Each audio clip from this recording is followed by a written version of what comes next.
Écoutez, merci beaucoup encore une fois. Et puis, bienvenue à toi, René, à cette conversation. Merci d'avoir accepté de prendre part. Je t'entends très bien, Sinatou. Parfait. Merci beaucoup, Edouard, de me rassurer. Euh, Bienvenue René à cette conversation qui se déroule dans le cadre du festival francophone du podcast africain. Juste pour ceux qui viennent de nous rejoindre un peu, c'est un festival que nous voulons en 3 temps. On a eu la phase de formation que certains d'entre vous ont suivi. On a eu la phase un peu là, en tout cas, on est en pleine phase de conversation. Donc, l'idée, c'est d'accueillir une fois, on va dire, par mois ou 2 fois par mois. Là, on est sur un rythme de 2 fois par mois. Un podcasteur avec qui on prend le temps de rentrer un peu plus dans le vif du sujet. On rentre un peu plus dans ces challenges en tant que podcasteur africain. Et puis, il y aura le grand dénouement de tout ça, donc le festival en lui-même qui aura lieu probablement en novembre. N'hésitez pas à nous suivre sur les réseaux sociaux pour rester connectés et pour avoir des nouvelles sur ce grand jour qu'on est en train de préparer. On essaiera de vous tenir au courant au fur et à mesure sur Facebook et sur Twitter. Donc, René, pour te présenter rapidement, du coup, on se connaît bien, donc je vais me permettre de te tutoyer. Tu es blogueur à la base, en tout cas, on s'est connus dans ce cadre-là. Tu es blogueur notamment sur la plateforme Mondoblog, qui est une plateforme de blog de RFI. Mais tu es aussi créateur de contenu, tu animes justement pour cette plateforme une newsletter hyper intéressante. D'ailleurs, si vous n'êtes pas abonné, pourrez vous abonner à cette newsletter hyper intéressante, mais en tout cas, tu fais du marketing éditorial, si je peux le dire ainsi, auprès d'organisations, d'associations internationales ou autres. Tu es très engagé sur les médias numériques sur le continent africain, tu es camerounais.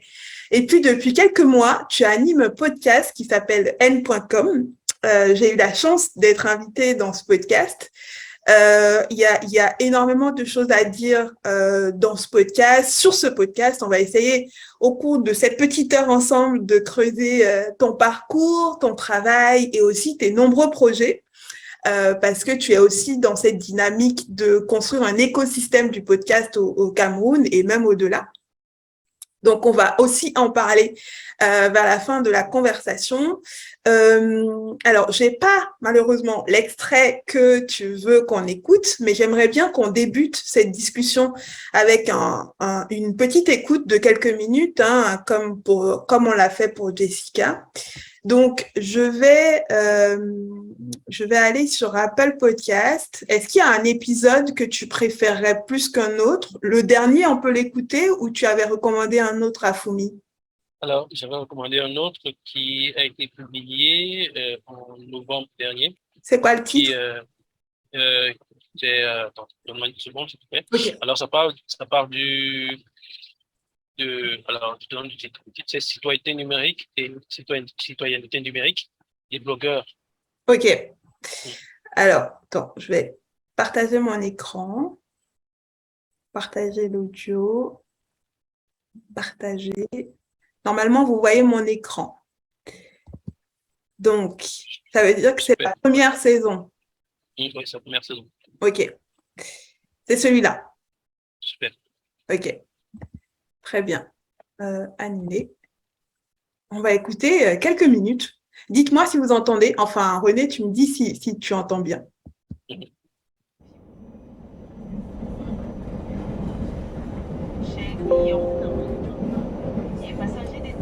Vous entendez bien? Okay. Ouais, très bien. Vont se présenter au guichet pour confirmation de leur voyage retour. Nous vous remercions d'avoir choisi Cabraï et serons toujours heureux. Le voyage vers la 3e édition du sommet des blogueurs du Cameroun commence très tôt, ce mercredi 10 novembre. En effet, je fais partie d'un groupe constitué d'une dizaine de blogueuses et de blogueurs qui a emprunté le train qui part aux aurores de Douala. Dans la voiture dans laquelle nous sommes tous rassemblés, l'ambiance est plutôt studieuse. Quelques personnes devisent, quand certaines autres sont sur leur téléphone portable ou alors somnolent. Après quelques heures de voyage, nous arrivons à Yaoundé, la capitale du Cameroun. C'est l'occasion pour moi de recueillir un premier avis et Caroline Mveng, blogueuse et membre du bureau exécutif de l'Association des blogueurs du Cameroun, accepte de s'exprimer sur ses attentes.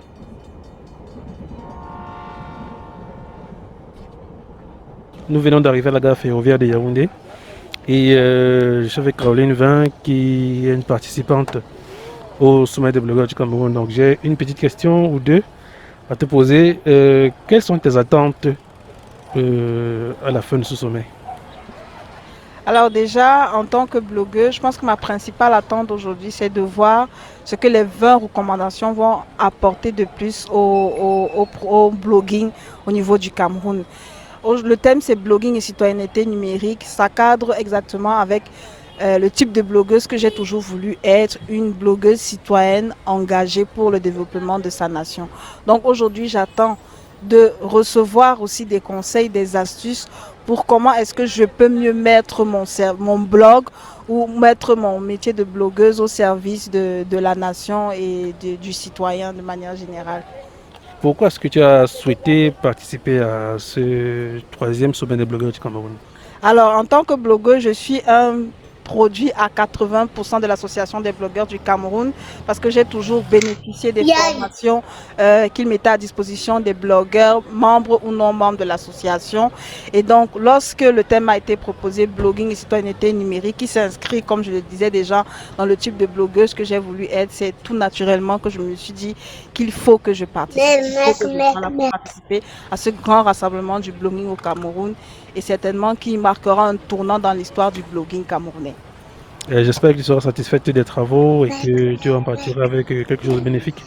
Je crois que cela va bien se passer. J'ai vu déjà le programme avec de brillants panélistes, avec des interventions de pointe.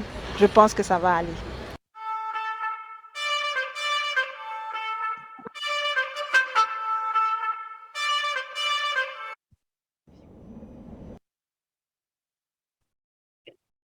Donc, c'est le tout début de l'épisode, hein. Est-ce que tu peux nous dire pourquoi tu as choisi cet extrait? Ton micro est fermé, on ne t'entend pas.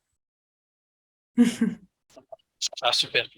D'abord, je vais dire bonsoir à tout le monde, bonsoir à toutes les participantes et à tous les participants, et à ceux et à ceux et celles qui sont intéressés par le podcasting et de la manière dont ça se fait en Afrique et plus particulièrement au Cameroun pour le cas d'aujourd'hui. Donc, c'est un plaisir pour moi déjà d'avoir été invité à cette occasion et je remercie Sinato qui l'a dit tout à l'heure, est une vieille connaissance avec laquelle on a travaillé sur quelques missions dans le domaine de la production des contenus et je suis très heureux qu'elle ait pensé à moi aujourd'hui pour parler de podcast. Comme elle a dit, je suis au Cameroun, j'anime le podcast de N.com depuis, alors pas seulement quelques mois, mais depuis 2020. Donc ça fait 2 ans que le podcast existe et on en est à la 3e saison. Maintenant, pour répondre à ta question, Sinatou, pourquoi est-ce que j'ai choisi cet épisode? Parce que, en fait, il est différent de tout ce que j'ai, on va dire ça ici, de tout ce que j'ai produit. Parce que, en fait, l'épisode tourne autour de, comme vous avez dû vous en rendre compte, d'un événement qui était le 3e sommet des blogueurs du Cameroun qui s'est déroulé l'an dernier à Yaoundé. Donc, généralement, dans mes podcasts, je reçois un invité qui vient parler de son métier. Mais là, j'étais à un événement, j'ai fait un reportage où j'ai donné la parole à plusieurs professionnels de la création de contenu qui se sont exprimés sur la thématique de ce sommet des blogueurs-là. Ce sommet des blogueurs, si mes souvenirs sont bons, la thématique était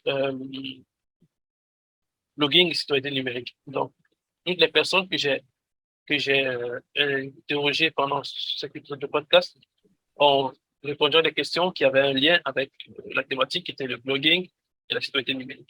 Donc, c'est juste parce qu'il y a cette petite différence dans cet épisode par rapport à tous ceux qui précèdent et à ceux qui ont suivi que j'ai choisi cet épisode.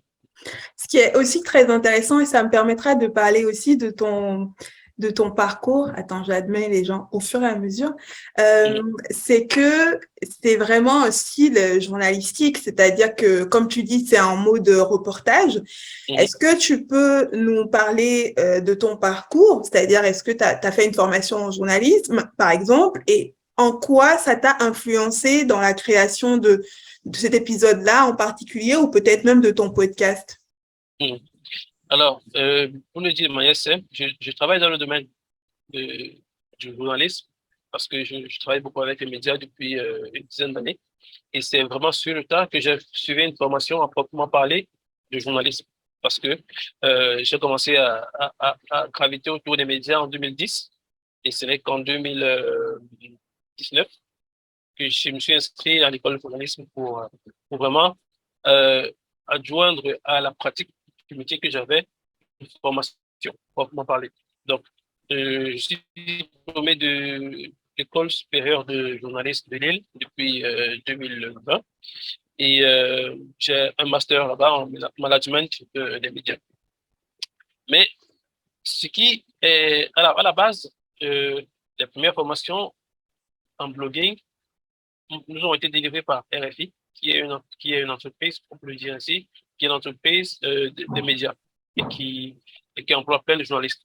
Donc, du coup, les formateurs qui avaient été dépêchés sur l'émission de formation Mondoblog étaient surtout des journalistes qui nous apprenaient, en fait, à avoir une considération accrue pour les questions liées au journalisme dans la manière dont on traite on va dire la pratique du blogging. Parce qu'à l'époque, c'était juste une pratique, c'était pas encore un métier comme surtout en Afrique, comme c'était on pu le développer par la suite. Donc, on a vraiment été imprégné par la pratique, les méthodes, les outils journalistiques de vérification des faits, de rédaction, de diffusion de l'information,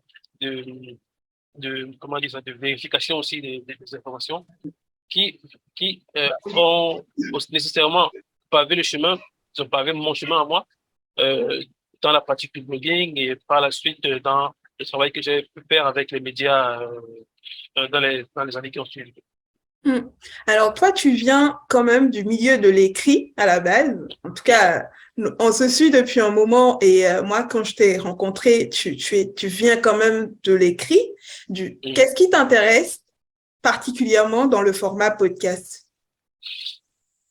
Alors, je viens de l'écrire, comme tu le dis, parce que avant de blogging, j'écrivais beaucoup sur, euh, sur des pensées, des idées que j'avais. Je mettais beaucoup, en fait, je m'exprimais beaucoup par l'écrit. Et après, le podcast, non, le blogging m'a donné l'opportunité de professionnaliser un peu cette pratique de l'écrit. Et le podcast, c'est une suite, on va dire, quelque peu logique parce que vu que j'explore un peu tout ce qui est création de contenu à la base, je me suis dit, en fait, quand j'ai découvert le podcast, je me suis dit que c'est en fait un très bon moyen de partager la connaissance, de raconter ses expériences, un peu comme moi je le faisais avec le blogging. Donc, je me suis dit, OK, le blogging, on va dire, pour l'heure, est un peu dans une pente descendante. Je veux dire, je parle du blogging écrit, comme on le faisait en au début, il y a 10 ou 12 ans. Et je me suis dit, OK, vu que le blogging est en pente descendante, pourquoi ne pas embrasser une pratique ou une forme de contenu qui est en train de monter. Et, et on va dire, le podcast a ceci de bien que euh, c'est la parole. Et avec la parole, on exprime beaucoup plus de choses et avec vraiment beaucoup plus d'émotions qu'à l'écrit. Parce qu'à l'écrit, il faut saisir plein de subtilités qui vont permettre au lecteur de pouvoir saisir l'émotion qu'on veut véhiculer dans un texte. Pourtant, à l'oral, les intonations de voix, le ton employé euh, fixent très vite l'interlocuteur sur le type d'émotion qu'on veut pouvoir transmettre. Donc, c'est essentiellement pour ça que moi, j'ai décidé il y a 2 ou 3 ans d'amorcer le podcast. Et l'élément déclencheur, si je peux l'appeler ainsi, c'est que pendant mon séjour à Paris en 2019, il y a 3 ans, j'ai participé à quelques sessions de formation d'un collectif qui s'appelle Transmission à Aubervilliers. Et, et je suis arrivé à Paris justement au moment où ils commençaient non, ils commençaient la formation, je crois, de la saison 2 de leur formation en création, en création sonore et en podcast. Donc, pendant le temps que j'ai fait à Paris, j'ai fait 2 mois. Et pendant les 2 mois, j'ai suivi les premières sessions de formation pendant lesquelles ils ont fait une introduction à la création de contenu au podcast, la prise en main du matériel, l'enregistrement, au début du montage et tout. Je me suis dit, OK, j'ai ce petit bagage-là, même si je suis pas arrivé à la fin de la formation. Je me suis dit, j'ai ça et puis c'est une matière qui m'intéresse et puis je vais essayer de creuser à mon retour au Cameroun pour voir ce que je peux faire avec. Donc voilà. Est-ce que tu te rappelles de ton premier épisode? J'aimerais bien qu'on en parle, c'est-à-dire que au moment où tu décides de te lancer, est-ce que tu te rappelles de ce que tu as, justement, qu'est-ce qui a fait que tu t'es effectivement lancé? Tu nous as parlé du déclic pour la formation, mais une chose est d'avoir une idée, mais une autre est vraiment de la réaliser. Est-ce que tu te rappelles de ce moment-là et surtout, est-ce que tu te rappelles des conditions dans lesquelles tu as réalisé ce tout premier épisode? Alors, c'est une histoire un peu particulière parce que, bien entendu, j'étais rentré de Paris et j'avais quelque part en tête l'idée de lancer un podcast un jour. Et alors, ce qui m'a poussé vraiment à le faire, c'est pour la petite histoire, hein, c'est qu'à ce moment-là, j'étais le président de l'association des blogueurs du Cameroun et on avait besoin d'un lieu pour accueillir l'un de nos événements, les événements que l'association organisait. Et vu qu'à ce moment, on n'avait pas suffisamment de sous, alors pour des questions d'économie, j'ai sollicité un lieu qui s'appelait, parce qu'il a changé depuis, qui s'appelait Jocolabs. Tu connais Jocolabs, c'est un hub d'innovation qui a des représentations un peu partout en Afrique. Donc, on avait tout ça là à Jocolabs, voilà. Et je leur ai demandé si je pouvais avoir une salle pour accueillir l'événement de l'association. Alors, il était question de payer des frais. Et le deal que j'ai pu avoir avec les responsables de là-bas, c'est que je pouvais payer une partie des frais. Et puis le reste, je peux le dire ainsi, le reste, je vais transformer ça en production de contenu qui va être un podcast. Et du coup, ils ont accepté le deal. J'ai payé la partie en argent, en numéraire que je devais verser. Et quelques semaines après, je me suis rendu là-bas pour l'enregistrement du premier épisode du podcast. Donc, l'idée, c'était de mettre un peu en avant le collapse de voilà, le travail qu'ils faisaient et surtout les personnes qui étaient incubées là-bas à ce moment-là. Donc, je suis parti là-bas, j'ai enregistré, je crois, 4 ou 5 personnes qui y travaillaient, y compris le responsable. Donc, voilà un peu dans quelles conditions j'ai produit le premier épisode de mon podcast. Et après, les autres ont suivi. Parlons du coup de la fabrication. On va rentrer un peu plus dans le concret. Donc, ce premier épisode, tu le fais à Jocolabs. Avec quel matériel et avec quelle préparation en amont? D'accord. Alors, j'y suis allé un peu, on va dire, sans véritable préparation, si on peut le dire ainsi. Parce que, bien entendu, j'avais des notions de ce que j'avais appris à Paris dans ma tête. Et j'avais par ailleurs lu des trucs sur la production des podcasts, mais je n'y suis pas allé de manière très, très préparée. C'était un coup d'essai, je ne savais pas trop comment j'allais organiser la chose, comment j'allais faire quelque chose de bien. Et j'ai juste pris mon micro, qui à l'époque était, et qui est toujours d'ailleurs, un Zoom H2N, je crois. Oui, c'est un Zoom H2N que bien heureusement, j'avais pu avoir pendant mon fameux séjour à Paris. Donc, et mon casque audio, et je suis allé à Jocolabs. Bon, bien entendu, il y a eu des échanges avant où je leur dis, OK, je vais interviewer des incubés. Est-ce que vous pouvez fixer le rendez-vous avec eux pour que je passe tel jour les entendre pour qu'ils parlent un peu de ce qu'ils font chez Jocolabs. Et du coup, j'y suis allé. Ceux que j'ai trouvé, je les ai interviewés. C'est des entretiens. Et puis, je me suis entretenu avec le responsable qui s'appelle Joël, William Parr, qui est le responsable de Jocolabs, et qui m'a expliqué un peu de manière ramassée ce qu'ils font là-bas, comment est-ce qu'ils accompagnent les entreprises. Donc, c'est par la suite, avec les épisodes qui ont suivi, par la suite, que j'ai pu m'aguerrir dans la fabrication de podcasts où j'écris tout avant, je fais un calendrier, je sélectionne bien les thématiques et les invités. Et puis, bon, le matériel n'a pas changé, hein, c'est toujours le même Zoom avec le même casque. Et sauf que, au-delà de ça, j'ai ajouté un appareil photo avec lequel je fais des prises de vue. Et voilà. Donc, jusqu'aujourd'hui, c'est comme ça que je travaille dans la fabrication de mes podcasts. Parlons justement de ce que tu viens de lister là. Tu dis un calendrier, le choix de tes invités, comment ça se passe? Est-ce que justement tu peux nous dire ce à quoi tu fais attention et ce que tu prépares du coup aujourd'hui? Et après, donc ça c'est une première question. La deuxième question, j'ai peur de l'oublier, du coup je te la donne en même temps. Si tu devais refaire ce premier épisode, qu'est-ce que tu ne referais pas de la même manière? Je te laisse choisir à laquelle tu veux répondre. Si je devais refaire ce premier épisode, ce que je changerais, ce seraient les conditions d'enregistrement. Ok. C'est-à-dire que, comment dire ça, les pièces, c'était des pièces qui sont hyper grandes, bien entendu climatisées, avec beaucoup de pots. Et du coup, le rendu à la fin ne m'a pas beaucoup intéressé, même si on entendait de manière plutôt intelligible les personnes que j'avais interviewées, qui s'exprimaient. J'ai eu beaucoup de mal au niveau du montage à éliminer tous ces sons parasites-là.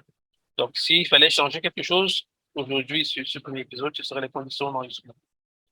Tu demanderas qu'on éteigne la clim, quoi. Oui, tout à fait. Mais après, l'ambiance est aussi importante dans certaines conditions. Et je pense que au lieu de tout le temps penser à éliminer les sons d'ambiance, il faut pouvoir en jouer aussi. Donc, je prends comme référence pour ça l'épisode justement que j'ai enregistré avec toi, où je pense avoir réussi à intégrer le fait que, parce que l'enregistrement s'était fait en plein air, avec beaucoup de bruit tout autour de circulation, j'ai quand même réussi à intégrer ce fait-là dans la narration, dans le déroulé du podcast. Donc, mais les salles climatisées avec plein d'écho et tout, ça c'est rédhibitoire. Donc, je pense plus que je referai ce type d'erreur. Tu as posé une première question que j'ai oubliée. Oui, la première question, c'est que tu nous as parlé de plein de choses, du calendrier, du choix des invités. J'aimerais bien comprendre ton process et justement comment tu t'organises pour chaque épisode. Alors, là, on a la saison 3 du podcast. Pour la saison 2, ce que j'ai fait, c'est que avant de lancer la saison, j'ai fait une liste des invités qui, bien entendu, correspondait à la thématique de mon podcast qui traite des médias, du numérique et de l'innovation au Cameroun. Donc, j'ai fait mon choix en fonction de la thématique du podcast. Et j'ai fait cette sélection bien avant le lancement de la saison. Et à ce moment-là, je faisais un épisode par mois. J'ai choisi 15 acteurs qui allaient chacun intervenir à son tour une fois tous les mois. Et après ça, ce que je fais, c'est que pour la saison 2, parce que ça c'est une évolution pour la saison 2, j'ai préécrit, on va dire, les interventions. Ça veut dire, il y a un questionnaire que je fais. Et ensuite, je rédige tout l'épisode. Donc, ça veut dire de l'introduction à la conclusion. Passant par les musiques que je mets, par exemple. C'est les musiques aussi dans mon document de préparation de l'épisode. Je fais la sélection de la musique, je mets les différentes, comment on appelle ça, la durée des différentes rubriques, si je peux appeler ça ainsi. Dans la durée de l'introduction, la durée de la musique, la durée de la présentation de l'invité, la durée de la première partie de l'entretien, la durée de l'interlude musical entre les deux parties, la durée de la deuxième partie, la durée de... Bref, j'essaie de cadrer tout ça. Et le tout, pour la saison 2, doit tenir sur 25 minutes. Et maintenant, au niveau de l'enregistrement, ce que je fais, c'est que j'y vais, je pose la question, je m'entretiens avec les invités. Et puis, généralement, ça dépasse. Parfois. Ça dure 2 fois plus que l'épisode du podcast. Et puis, bien entendu, au montage, je fais un choix, on va dire un choix éditorial en fonction de la pertinence de ce qui est dit. Et puis, j'essaie de supprimer ce qui est, je ne vais pas dire pas important, mais qui a une importance moindre pour, euh, pour rester dans le format que je me suis fixé de 20 à 25 minutes. J'aimerais bien savoir comment tu as choisi ce format. Pourquoi 25 minutes par épisode? Alors, en podcast, il y a un thème que j'ai découvert qui s'appelle le taux de complétion. Et je pense que ça va aussi pour les vidéos. En fait, le taux de complétion, la complétion, c'est le fait de pouvoir consommer la vidéo ou le podcast ou l'épisode de podcast du début à la fin. Et dans les comment dire ça, dans le dans les conseils qui nous ont été donnés, qui ont été donnés par les fabricateurs de podcasts, les fabricants de podcasts, c'est que plus l'épisode est long, moins le taux de complétion est important. Et je me suis dit, moi, je veux faire un podcast que les auditeurs vont écouter du début à la fin. Et les thématiques que j'apporte, vu que ce sont des professionnels, je suis pas sûr que quelqu'un qui vient se connecter sur Internet pour écouter le podcast va pouvoir écouter du début à la fin s'il dure 50 minutes, par exemple, ou 1 heure. Donc, du coup, je fais quelque chose de vraiment concentré avec plein d'informations, mais que j'essaie de réduire dans la durée pour que l'internaute puisse avoir l'envie et comment dire ça, oui, l'envie d'aller au bout de l'épisode quand il le commence. Est-ce que tu as déjà eu des difficultés à réaliser un épisode? Et si oui, lesquelles? Alors, à partir du moment où l'épisode est enregistré, donc ça veut dire à partir du moment où j'ai enregistré l'invité, c'est facile. Maintenant, il y a des difficultés. Par exemple, je vais prendre un exemple courant que j'ai eu. C'est la difficulté à convaincre les invités à venir s'exprimer sur le podcast. Mon podcast, il est professionnel. Ça veut dire que je m'adresse à des professionnels du métier, aux étudiants, aux personnes qui aspirent à faire ce métier-là. Ou alors, on va dire au public qui s'intéresse à la manière dont les métiers de numérique, de l'innovation, des médias sont fabriqués sont exercés par leurs professionnels. Et j'ai eu un cas, j'ai remarqué quelque chose. Je me suis même d'ailleurs mis là-dessus sur les réseaux sociaux à plusieurs reprises, c'est que j'ai souvent eu des difficultés à obtenir des invités. Invités EMUS. OK. Parce que les garçons, eux, les hommes, je peux dire ça ici, les garçons, il y en a plusieurs qui m'ont approché en me disant, OK, je vais t'inviter à ton podcast, je vais venir parler de ce que je fais, il est intéressant et tout, et j'ai envie que tu m'interroges. Mais moi, depuis 2 ans que j'ai commencé à faire ça, sur 10 femmes que j'ai approchées auxquelles deviennent des invités de mon podcast, il y en a 5 qui ont décliné l'invitation. Je dis 5, c'est un minimum, parce que j'irais jusqu'à 7. Et j'ai du mal à comprendre ça, en fait, parce que les choix sont très précis. J'ai choisi des gens qui sont des pointures dans leur domaine, mais je ne comprends pas pourquoi est-ce que les femmes de manière, femmes précisément, ont beaucoup de difficultés à venir parler de leur métier. Donc, c'est quelque chose que je n'ai pas compris, que j'essaie de comprendre, et malgré tout, je continue à essayer de les contacter parce que je me dis que elles ont leur pierre à apporter à la construction de l'économie, de l'environnement et de l'écosystème numérique chez nous en Afrique et particulièrement au Cameroun.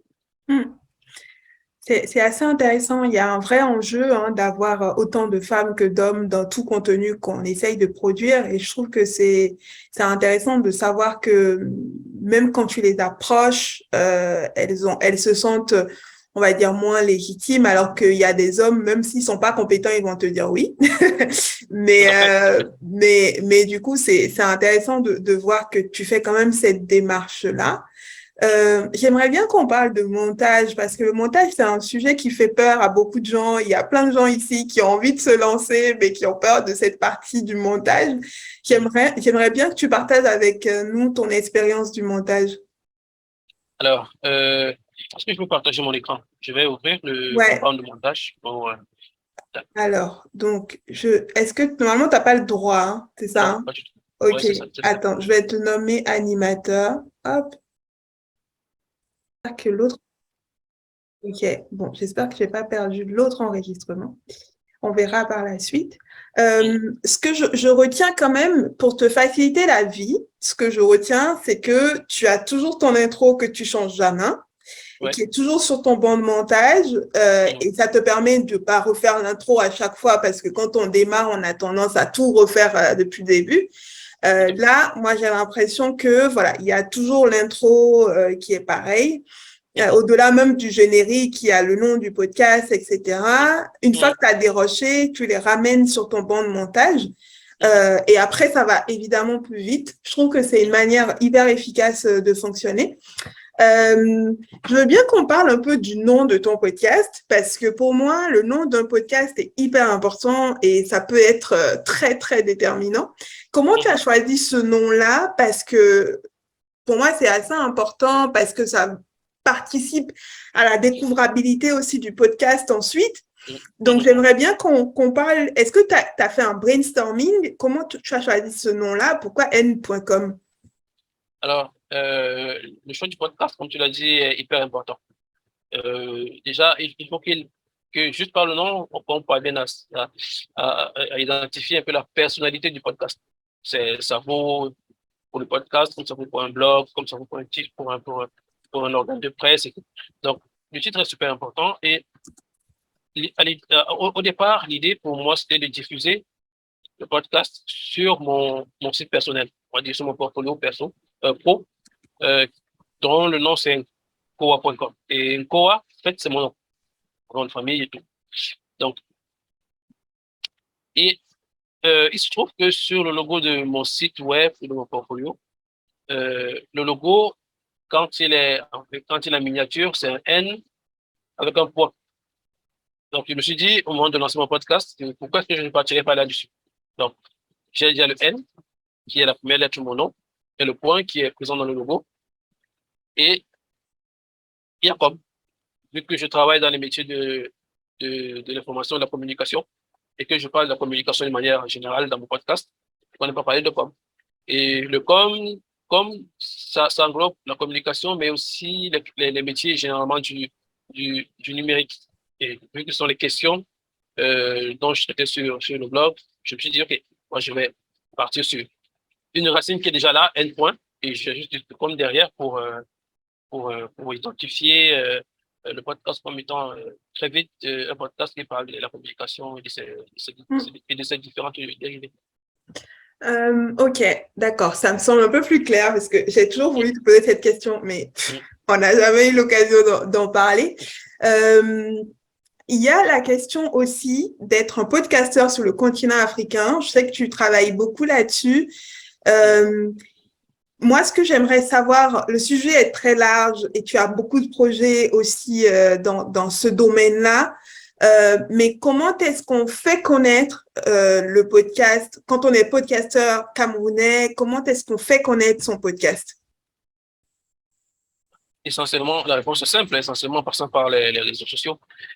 Et surtout, un réseau social qui s'appelle Facebook, qui est encore très utilisé en Afrique et au Cameroun en particulier. Vous savez que quand on veut rendre un contenu accessible au grand public, et surtout un contenu comme le podcast qui n'est pas très connu, justement, du grand public, il faut absolument passer par Facebook. Parce que c'est là-dessus que ce public se trouve. Vu que moi, je suis dans une logique de vulgarisation de l'écoute et de la pratique des podcasts. Donc, Facebook, c'est incontournable. Après, il y a des réseaux sociaux un peu on va dire, entre guillemets, plus confidentiels, comme Twitter et comme Instagram, plus confidentiels du point de vue du Cameroun. Parce que là-dessus, il n'y a pas beaucoup d'utilisateurs. Du moins, pas autant que Facebook. Après, l'idée, c'est aussi, quand on participe à des événements, c'est d'arriver là-bas, de se présenter et de dire qu'on est podcasteur. Bien entendu, ça suscite l'interrogation ou la curiosité. Ils vont te demander, mais podcast, ça signifie quoi? Qu'est-ce que tu fais? Bref, ça suscite l'intérêt des gens. Et c'est, c'est, c'est une expérience que je connais déjà parce que en 2009 ou en 2010, quand moi je me lance dans le blogging, à ce moment-là, partout où je vais, quand je dis que je suis blogueur, plein de gens se disent, mais c'est quoi le blogging? Ça signifie quoi? En fait, tu es journaliste, mais tu le caches, ou bien tu es un journaliste qui est au chômage. Et tout. Donc, les gens ne comprenaient pas que c'était une véritable activité et une véritable démarche. Et je me sers de cette expérience-là, qui date de 10 ans, pour faire la promotion de ce nouveau type de contenu que de podcast. Et moi, je pense que ça va marcher, hein, parce que après, on se rend compte que plus on en parle, plus les gens sont sensibilisés, plus les gens veulent découvrir ce que c'est, et plus les gens veulent faire du podcast, ou comme ça l'a été il y a une dizaine d'années avec le blogging. Est-ce que tu as ton audience, parlons un peu de chiffres, est-ce que tu as ton audience qui est camerounaise, d'où les gens t'écoutent? Alors, selon l'application qui s'appelle Encore, sur laquelle j'héberge mon podcast, donne-moi une seconde que je regarde les chiffres là. D'abord, alors, je suis aujourd'hui à 1412 écoutes sur mon podcast. Ok. Donc, depuis que je l'ai lancé. Et les principaux pays, alors là, je n'ai pas cette statistique-là. Encore. Mais normalement, c'est au Cameroun que je suis le plus écouté. D'accord, c'est intéressant Alors, parce oui, que la oui, semaine dernière, Jessica nous disait qu'elle était beaucoup plus écoutée en dehors de la Côte d'Ivoire. Donc, toi, ton audience est camerounaise, en oui. fait. Oui. Alors, oui, le Cameroun, alors ce que je vois ici, c'est 51% des auditeurs sont camerounais. Ok. Et Après, comment tu l'analyses ça? Qu'est-ce que tu en fais de ce chiffre? euh, les chiffres, les statistiques ont ceci d'intéressant que les statistiques, elles permettent de mieux concevoir son contenu. Donc, euh, quand je fais mon podcast, en fait, je parle à un public qui est camerounais à la base. Parce que on est dans un contexte qui est assez particulier, qui est que on a plein de professionnels qui font plein de choses dans plein de domaines, mais qui n'en parlent jamais. Ça veut dire que les personnes qui, par exemple, arrivent à l'université, qui veulent faire un métier ou qui arrivent sur le marché du travail, ne savent pas comment le métier se pratique.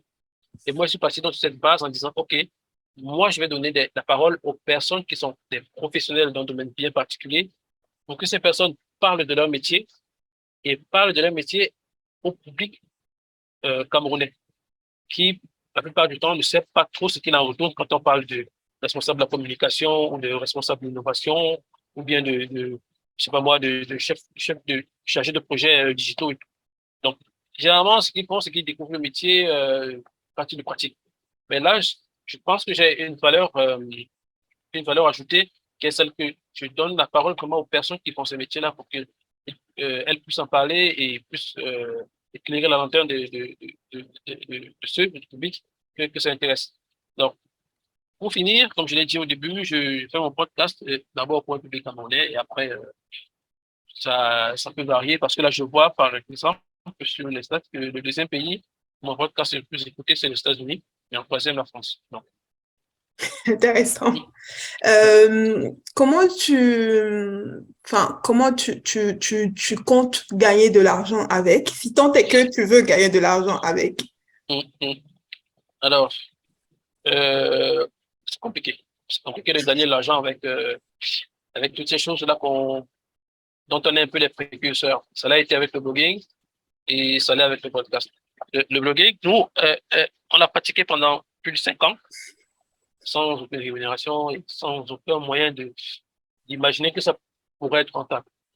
Mais ce qui est bien, c'est que ceux qui sont venus après nous ont rejoint un train qu'on avait lancé et parviennent à se faire rémunérer là-dessus. Donc aujourd'hui, les blogueurs camerounais qui exercent ici et qui le veulent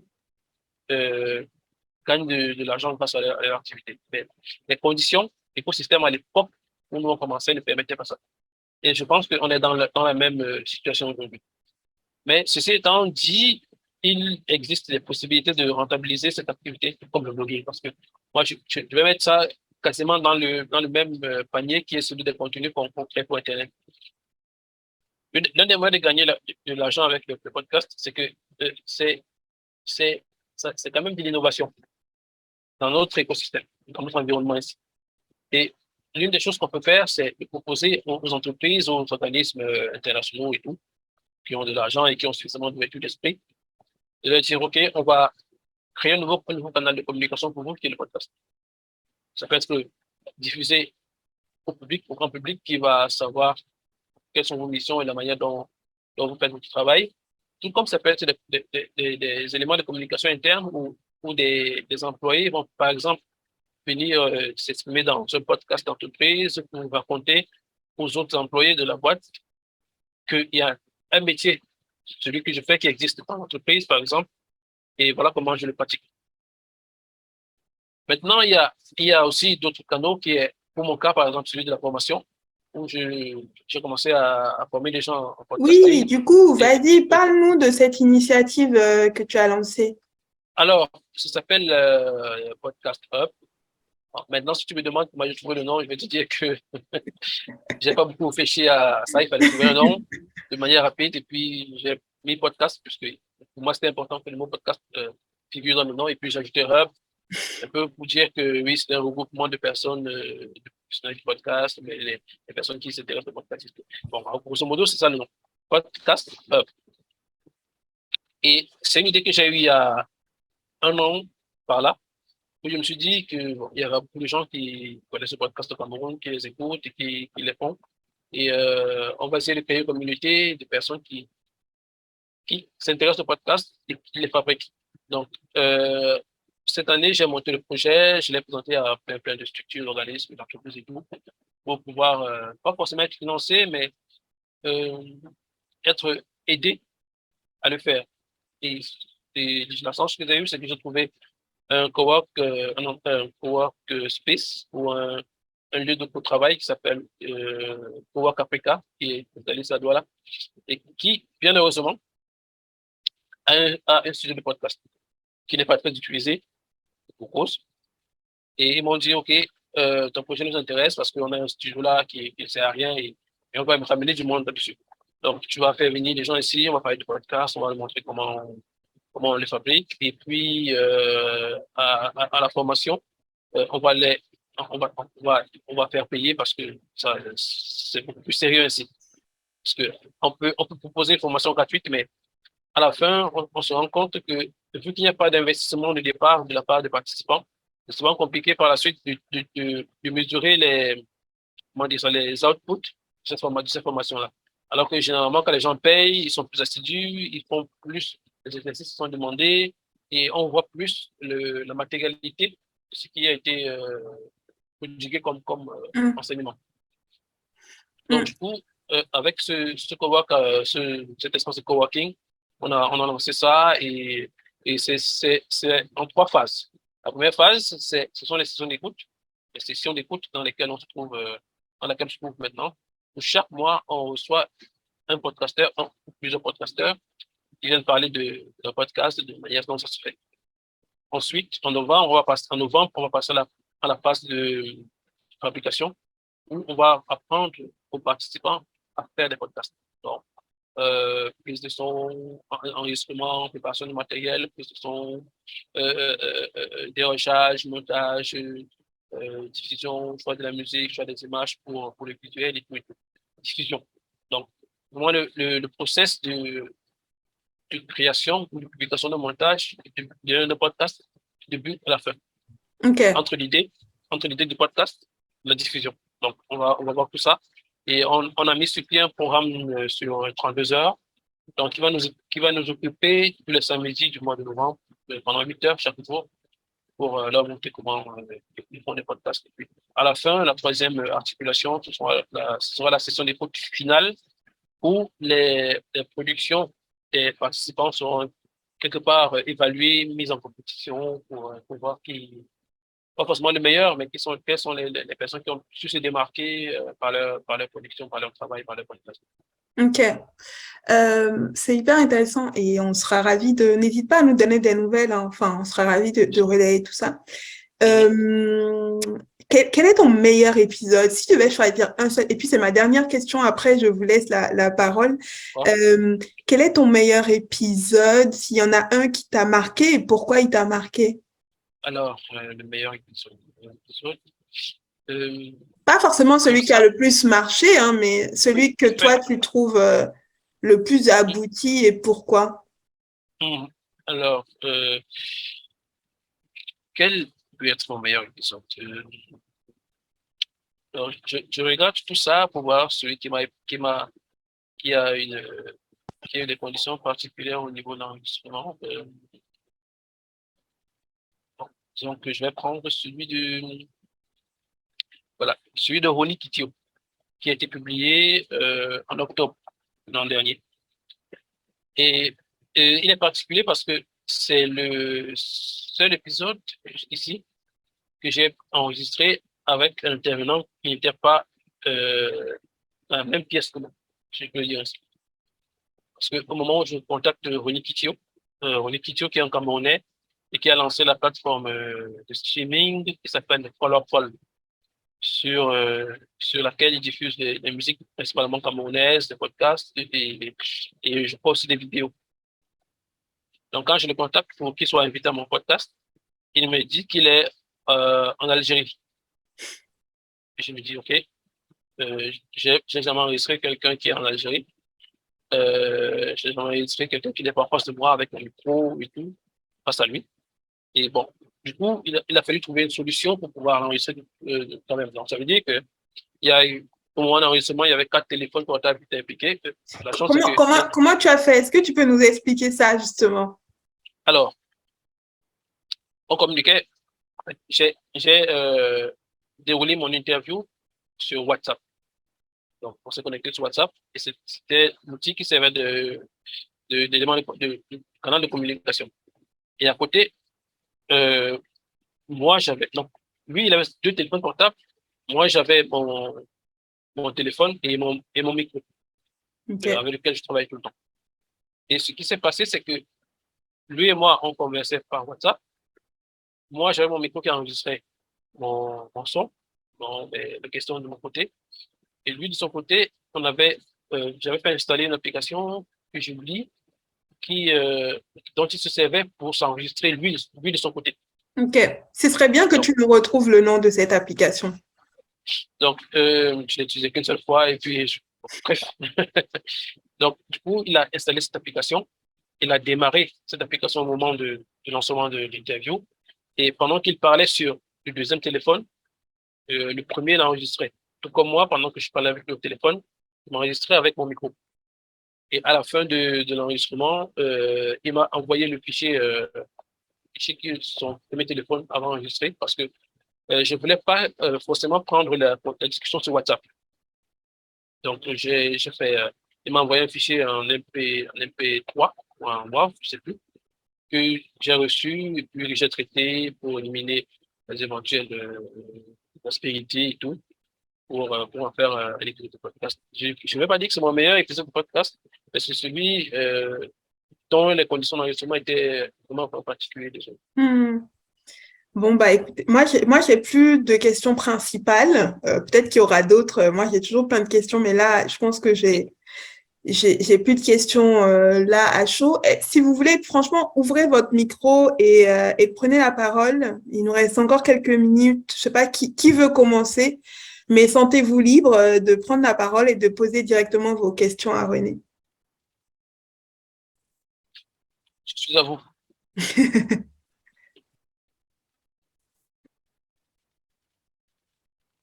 Soyez pas timide.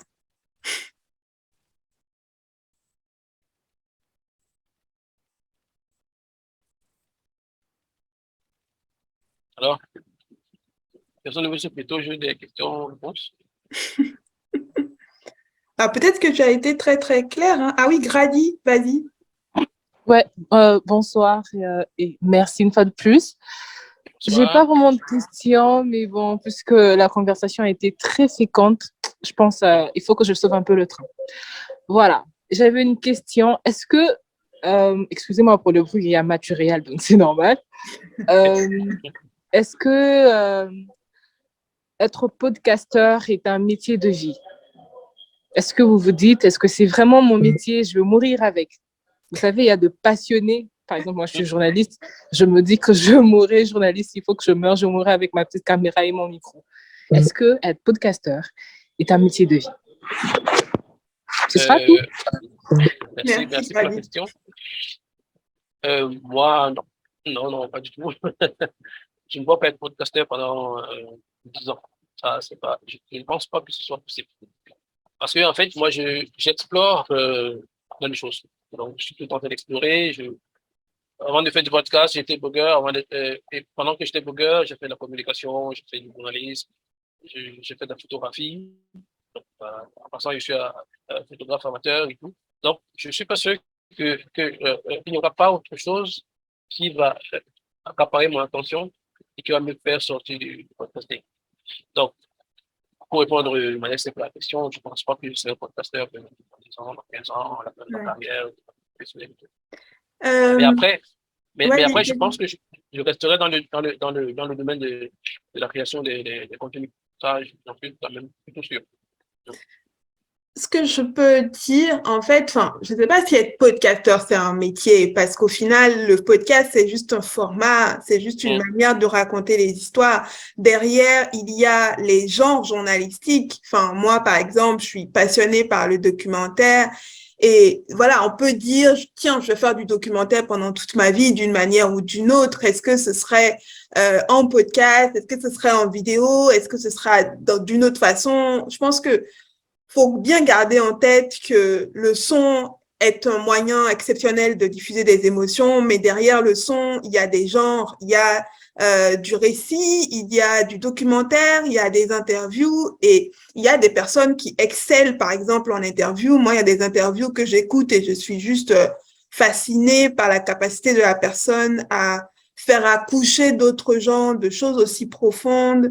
Et puis, il y a des gens qui sont très, très bons en documentaire sonore, surtout en podcast au niveau américain, il y en a de très, très bons. Donc, oui, tout ça pour préciser que finalement, derrière le podcast, il y a des choses, des manières de raconter le monde qui sont différentes et qui ont chacune leur spécificité. Il y a Arsène qui a levé la main. Bonsoir et merci pour l'initiative. J'ai une petite question. Déjà, je tenais à remercier l'initiative. Je ne sais pas si vous m'entendez. Oui, très bien. Très bien. Louer l'initiative d'Oxo, parce que par là, j'ai pu me rendre compte de découvrir déjà René, parce que moi, je suis Camerounais, je m'appelle Arsène Loga et je débute dans le podcast. Mais véritablement, je n'avais jamais écouté Oxo. Et dernièrement, on a posté une liste des podcasteurs camerounais. Ouais, c'est vrai. Et là encore, j'ai tellement été surpris parce que quand je débutais cette aventure, avant de débuter, toutefois, il faut ne serait-ce que des recherches. Et je ne suis pas tombé sur beaucoup de podcasteurs. Certes, dans la liste, il y avait certaines que je connaissais. J'ai même été beaucoup surpris de Mélanie Wabo, celle qui a le podcast des mariages. On discute chaque jour, on partage chaque jour. J'ai son numéro de téléphone, WhatsApp et tout. Mais j'étais surpris de savoir qu'elle a un podcast et que moi j'ai un podcast, elle ne sait pas. Arsène, juste pour le contexte, pour ceux qui ne savent pas de quoi parle Arsène, c'est que sur les comptes sociaux du festival, on a fait un thread où on présentait 10 podcasteurs camerounais, dont l'un dont Arsène parle. Voilà. Tu peux continuer, Arsène. Voilà. Donc, René, au-delà de l'ABC, qui est l'Association des blogueurs du Cameroun, est-ce qu'il y a ne serait-ce qu'une plateforme pour que les podcasteurs puissent se réunir et savoir qui est qui? Parce que si j'avais peut-être cette information au début, quand je commençais cette aventure, je savais vers qui me tourner. La dame si maman m'avait dit, je me suis tourné vers elle, je lui ai envoyé un mail, elle m'a dit un certain nombre de choses. Est-ce qu'il y a une plateforme ou bien il ne serait pas intéressant de mettre sur pied une plateforme où des podcasteurs, des jeunes podcasteurs, ou bien ceux qui sont même déjà en exercice, peuvent se réunir, ne serait-ce qu'un groupe WhatsApp pour échanger? Oui, c'est ma question. Merci.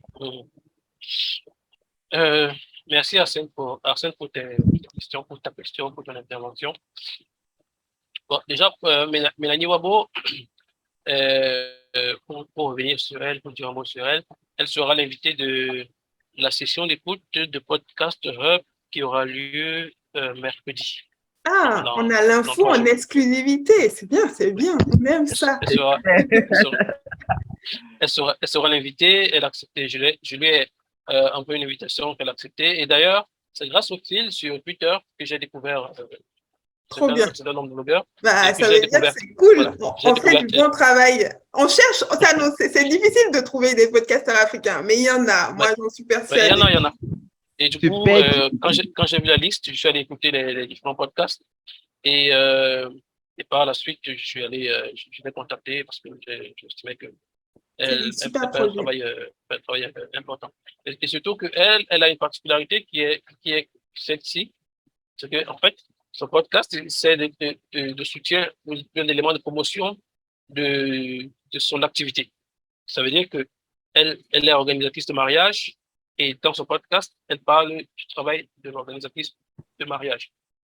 Donc, je me suis dit, OK, ça c'est un exemple de, on va dire, entre guillemets, j'appelle ça podcast professionnel où on a quelqu'un qui vient parler de son métier et de son entreprise, de ce que son entreprise fait comme activité. Et maintenant, pour revenir à la question de la communauté. Alors, Podcast Hub, tout comme Orso, je pense, ont aussi un but, une visée communautaire.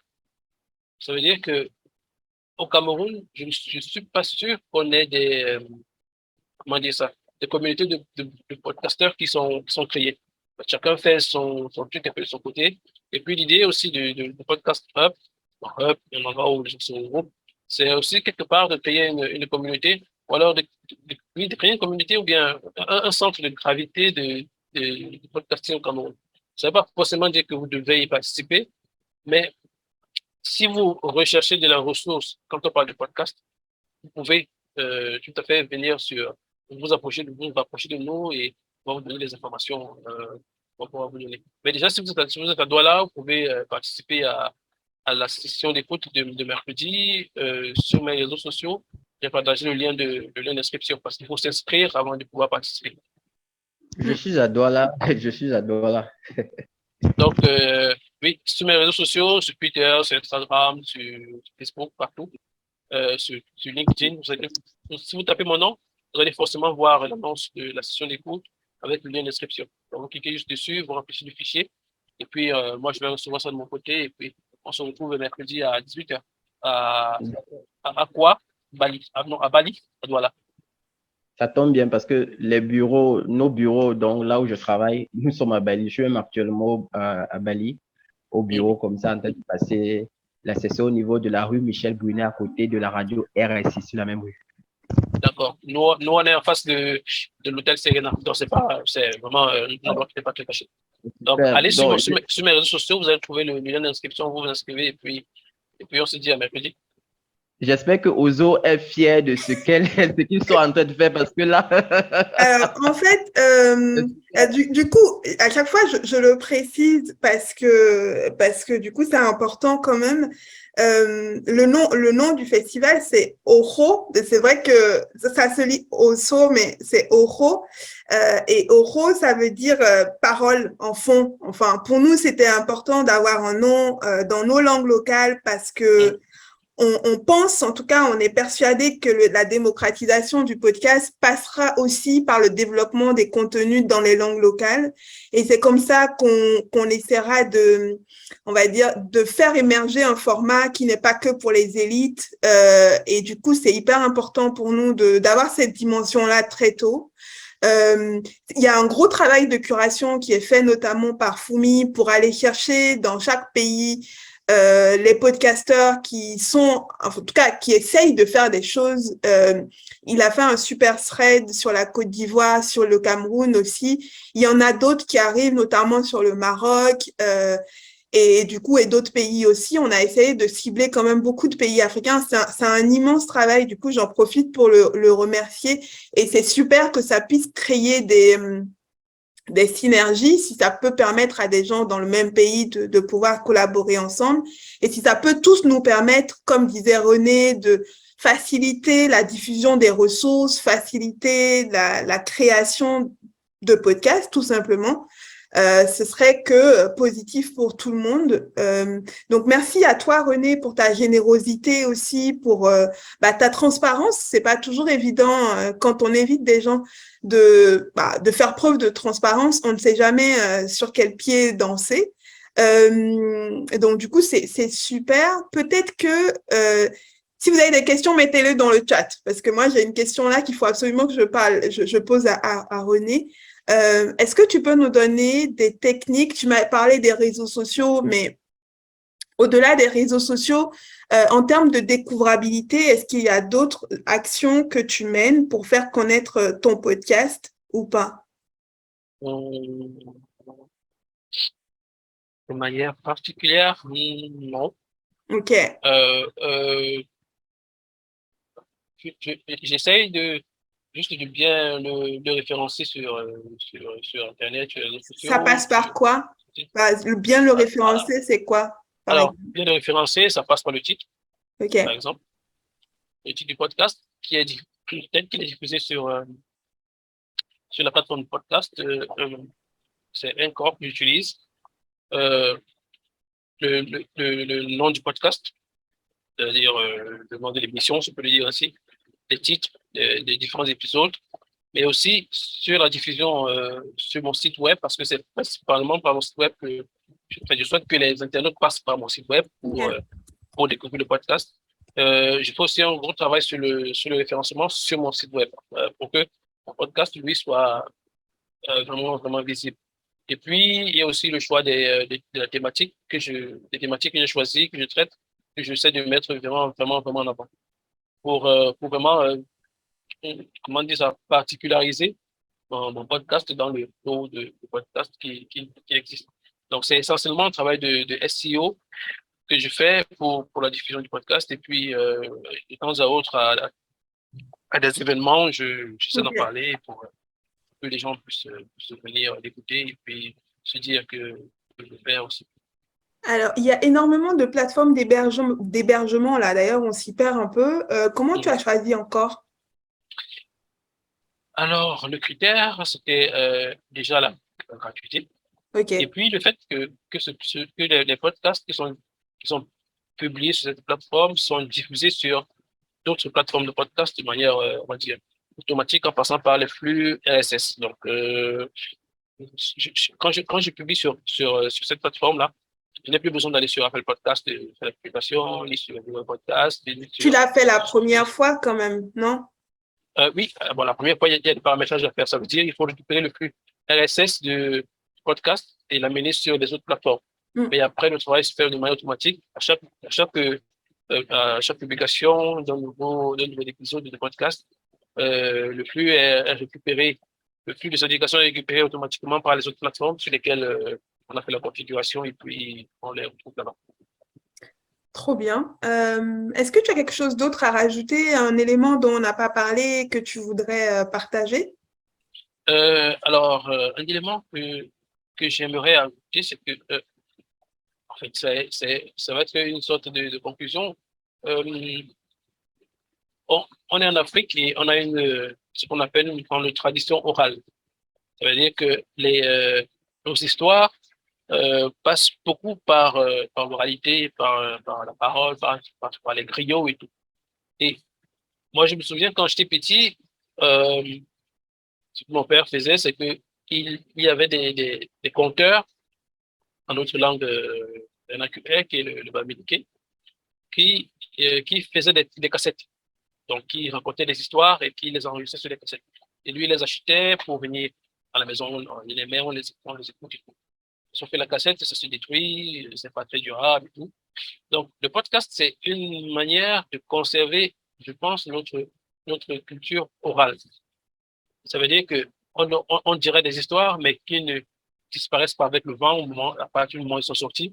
mais qui sont stockés quelque part, qui peuvent être réécoutés par la suite par tout le monde, un peu partout dans le monde entier, et surtout par les personnes qui sont avec nous, qui viennent après nous, et ça va participer à la transmission de notre culture, de notre patrimoine, et de tout ce que ça comporte. Donc, moi, je ne pourrais qu'encourager les personnes à se lancer sur le podcast pour perpétuer cette tradition orale que nous avons.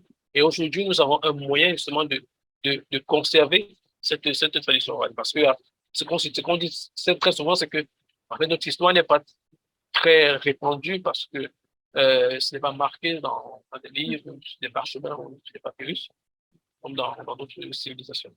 Donc, là, c'est ce que je pourrais dire. Comment on raconte cette histoire avec son histoire avec le blog, comme on le raconte avec des vidéos, on peut aussi le faire de manière beaucoup plus efficace avec des podcasts. Merci beaucoup. Ça me fait penser à un projet, et d'ailleurs, je vous encourage à le faire, un projet qu'il faudrait clairement qu'on fasse tous ensemble. Enregistrez vos parents, prenez le temps d'enregistrer vos parents, enfin ceux qui ont encore des parents en vie. Prenez le temps de les enregistrer, d'enregistrer vos tantes, vos oncles. Vous savez pas encore sur quoi vous pouvez les utiliser ou à quoi ça va vous servir, mais croyez-moi, quand ils seront plus là, ça vous fera du bien de les réécouter. Donc voilà.